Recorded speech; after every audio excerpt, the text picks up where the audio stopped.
بسم اللہ الرحمن الرحیم۔ السلام علیکم۔ تاریخ جماعت ہفتم، باب نمبر 1 مشق۔ ہر سوال کے 4 جوابات دیے گئے ہیں تو اس جواب پر ٹک کا نشان لگائیں۔ پانی پت کی پہلی جنگ کس سن میں لڑی گئی؟ 1526۔ وہ پہلا شخص جس نے ہندوستان میں توپ سے بارود پھینکنے کی ٹیکنالوجی استعمال کی؟ شیر شاہ سوری۔ ظہیر الدین بابر۔ کنوز کی لڑائی میں شکست کھا کر ہمایوں کہاں پہنچا؟ آگرہ۔ شیر شاہ سوری نے 1545 میں حملہ کیا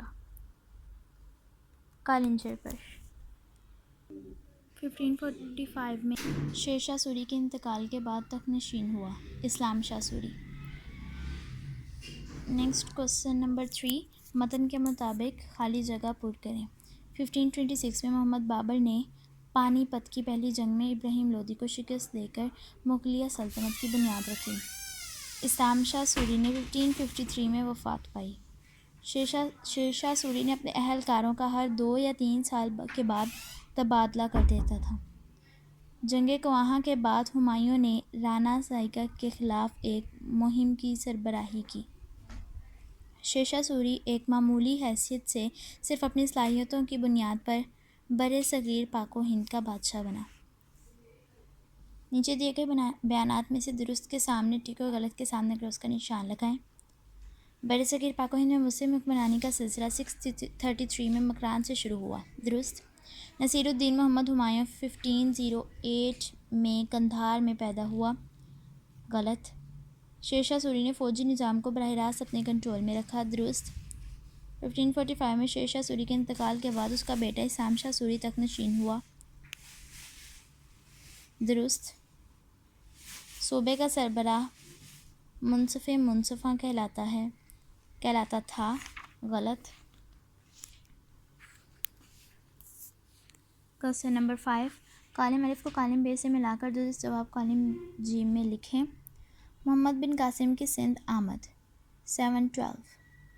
جنگ کواہاں 1527۔ ہمایوں کی وفات 1556۔ شیر شاہ سوری کی وفات 1545۔ پانی پت کی پہلی جنگ 1526۔ نیکسٹ شارٹ کوسچنز ہیں۔ کوسچن نمبر 2، متن کے درج ذیل سوالات کے مختصر جواب لکھیں۔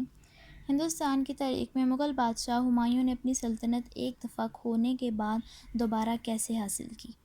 اس کا آنسر پیج نمبر 14 پر ہے۔ اسلام شاہ سوری کی وفات کے بعد ملک میں انتشار پیدا ہو گیا۔ یہ حالات ہمایوں کے لیے سازگار تھے۔ اس نے 1554 میں پشاور پر قبضہ کر لیا۔ یہاں پر اپنی پوزیشن مضبوط بنا کر لاہور کی طرف پیش قدمی شروع کر دی۔ ہمایوں نے 1555 میں لاہور پر قبضہ کرنے کے بعد دہلی پر بھی قبضہ کر لیا۔ یوں ہمایوں نے اپنی کھوئی ہوئی بادشاہت دوبارہ حاصل کر لی۔ اس کا آنسر یہاں سے یہاں تک آئے گا۔ نیکسٹ کوسچن ہے، بابر کے ہندوستان پر حملے کی 2 وجوہات تحریر کریں۔ اس کا آنسر ہے پیج نمبر 4 پر۔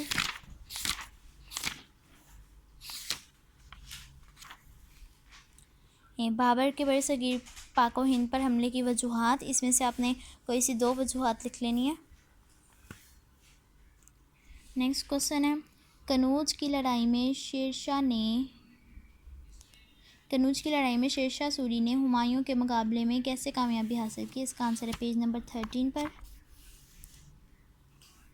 یہاں سے شیر شاہ کو جب ہمایوں کی تیاریوں کی اطلاع ملی تو اس نے فوراً کنوز کا رخ کیا۔ ہمایوں کی آمد سے پہلے ہی شیر شاہ نے اپنی پسند کی جگہ پر پڑاؤ ڈال لیا۔ ہمایوں جب یہاں پہنچا تو اسے مجبوراً نشیبی جگہ پر اپنا کیمپ لگانا پڑا۔ اسی دوران میں بارشیں شروع ہو گئیں اور ہمایوں کے کیمپ والی نشیبی جگہ میں پانی بھر گیا۔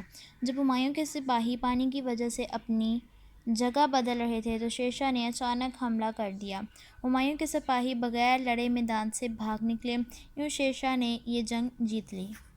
یہاں سے یہاں تک یہ پورا پیراگراف اس کے آنسر میں آئے گا۔ نیکسٹ کوسچن ہے، شیر شاہ سوری کے دور حکومت میں سرکار کے انتظام کے لیے بنیادی طور پر کون سے 2 اہلکار تھے؟ اس کا آنسر ہے شکدار شکدانہ. سرکار کے انتظام کے لیے بنیادی طور پر 2 اہلکار تھے، ایک شکدار شکدانہ اور دوسرا منصف منصفہ. یہ اس کا آنسر ہے. نیکسٹ کوسچن ہے شیر شاہ سوری نے عوامی بہبود کے لیے کون سے ادارے قائم کیے؟ اس کا آنسر ہے پیج نمبر 21 پر. یہاں سے آئے گا شیر شاہ سوری نے عوامی بہبود اور بھلائی کے لیے کئی ادارے کھولے. ان میں غریبوں اور ناداروں کے لیے لنگر کا انتظام کیا جاتا تھا. یہاں سے کوئی بھی نادار کسی بھی وقت کھانا حاصل کر سکتا تھا. اس کے علاوہ شیر شاہ نے ہسپتال، مدرسے اور مکتب بھی کھولے تاکہ عام لوگ پڑھ لکھ کر زندگی کو بہتر بنا سکیں. یہاں تک اس کا آنسر آئے گا، یہاں سے لے کر یہاں تک. اور یہ آپ نے ایکسرسائز جو کہ پیج نمبر 22، 23 اور 24 پر ہے، اس کو سولو کرنا ہے اور لرن بھی کرنا ہے. اور جو شارٹ کوسچنز ہیں ان کو آپ نے اپنی نیٹ کاپیز پر رائٹ کرنا ہے.